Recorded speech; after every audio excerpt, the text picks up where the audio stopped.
Konnichiwa, Satoko desu. Welcome back to my easy Japanese lesson. Today, I'm in Narita, Japan. So I picked up this last minute extra flying. And yeah, I'm here in Narita for 24 hours. This time, actually, my parents came to see me all the way from Akita, which is northern part of Japan. That's where my parents live, and that's where I'm from, my hometown.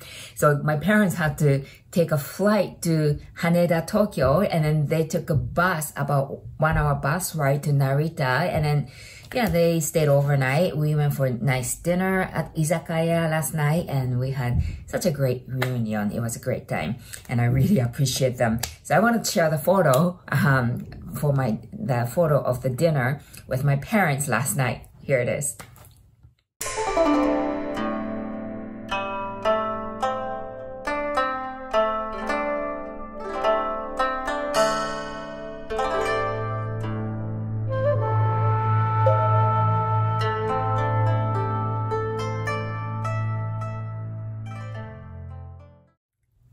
Everything was so yummy. I really enjoyed, especially the oysters I ate.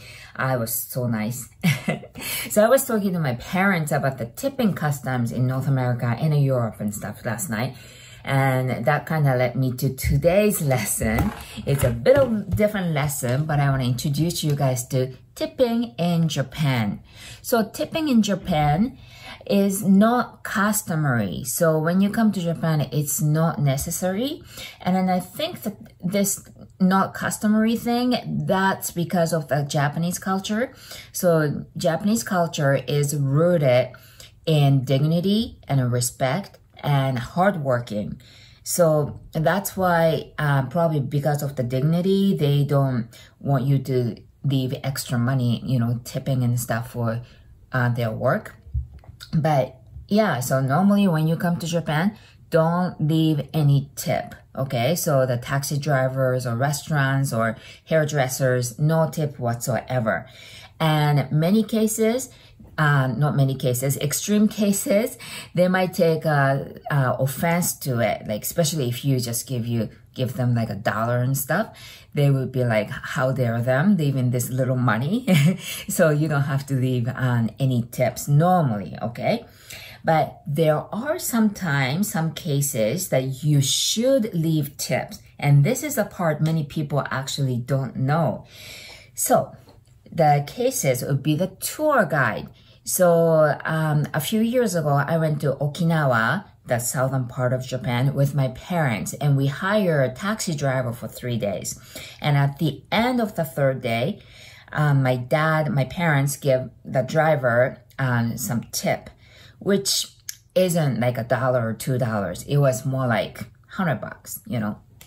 And other case would be geisha. It's the same thing. Don't give geisha $1 or $2. Those are the high-end, expensive, you know, event, right?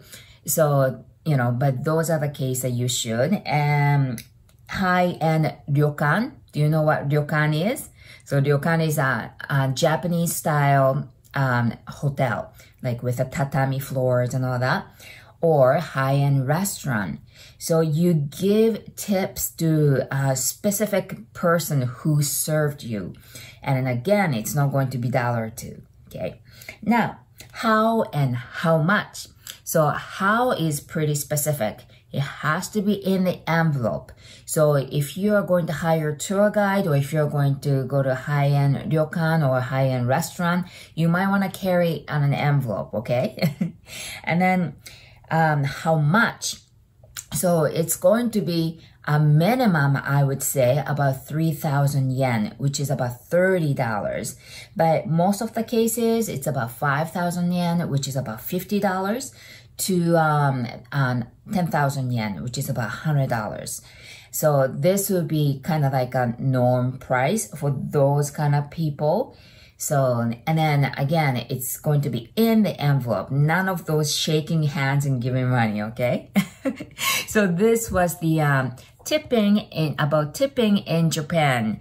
And yeah, but I think this culture, it could be changed a little bit too, I feel like, because many people work, you know, in a minimum wage, you know, those service industry. So I feel like it would be nice to give them, even dollar to like bus drivers and stuff. That's what I think. But yeah, this is a custom in Japan though.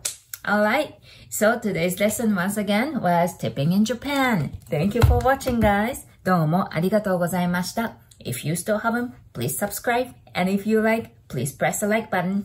ありがとう。And I'll see you guys on our next lesson. じゃあね。バイバイ。From Narita, Japan.